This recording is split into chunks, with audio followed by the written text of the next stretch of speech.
What's up, guys? We're back up here for another Let's Hear It, and this time we have our first BMW for the series, so we'll take a look at that and get into some runs. All right, man, so what do you got for us? This is my 2009 BMW 335. It is XI all-wheel drive. Full bolt-ons, pure 600 car. Right now I'm running about a E45 tune on it. So yeah, for the exhaust, it's got a 3-inch Catless downpipes, stock secondary caps, and then it's straight all the way back. So nice. Yeah. I heard you coming down the road as you got here, so right. Well, I heard you way off in the distance as you're coming over here, so yep. things sounds good even from that round. So I'm excited to get some runs on it and see what it sounds like.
You could see where it was like super good burnout, and then the one tire just freed up and it was like, wow.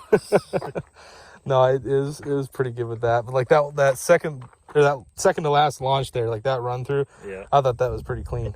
These sound cool. I mean, like the noise on the top end is pretty interesting for the sake of like, because it's kind of continuous throughout it, but like the actual volume is solid. Like it's not actually terrible. And I think that's, I don't know if it's because it still has his cats on it or what, but like it doesn't blow your ears apart, but it's super crisp, which is kind of nice. The only thing I don't like is it has some rasp up in the higher RPM. Yeah, I can hear that. Yeah. There's vibrant resonators I'm gonna have put in hopefully this winter, and that should take care of most of that high end rasp. And right. Then it should be right where I want it, but No, without those secondary cats, these cars are they're super loud. All the like turbo noises, and then all the rasp right through the entire range. So yeah, like when it was topping out here, you can definitely catch that like eking in on the top end. It's like you like hear, okay, there's like the shift point, like you hear when it's gonna get up there. But no, it sounds good. I'm I'm excited to have BMW because we haven't really had any, and they have a lot of different kind of unique, I would say, power plants as far as what they do. So I'm excited to get more of these. But I wish they had the M3 power plant, the S65. Yeah, they rev out upwards of 8,000 RPM in a V8. Right. They sound amazing. Yeah. But the N54, like cost to power wise in the BMW world, like it's massively tried and tested. I mean, that's kind of it's like we were talking about with the Audi thing. It's like there's a certain point at which like it just makes more sense and it just works in that format. So, well, sweet dude, I appreciate you bringing it up. Yeah, no problem. Things fun. Maybe we can get some more of this on here. We might be able to like get in some more artistic shots at some point in the future. But cool. Thanks for being the first Beamer on here. Yeah, no problem.